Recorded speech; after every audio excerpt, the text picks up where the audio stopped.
چنانچہ نبی کی زندگی میں ایک موقع پر ایک خاتون آئی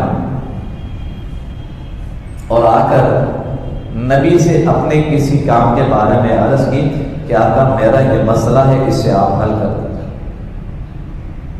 رسول خدا صلی اللہ علیہ وسلم نے فرمایا، یہ ذرا توجہ سے سماعت فرمائیں، فرمایا اس وقت میں مصروف ہوں، آپ بعد میں آ جائیے۔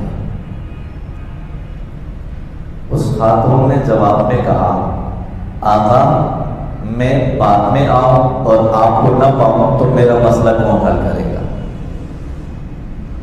میں بعد میں آؤں اور آپ کو نہ پاؤں، مسئلہ میرا کون حل کرے گا؟ اشارہ اس کا یہ اس بات کی طرف تھا کہ آپ دنیا میں موجود رہے نہ رہے، اللہ کو پیارے ہو جائے، میری واپسی تک پھر آپ سے ملاقات نہ ہو جائے، میرا مسئلہ کون حل کرے گا؟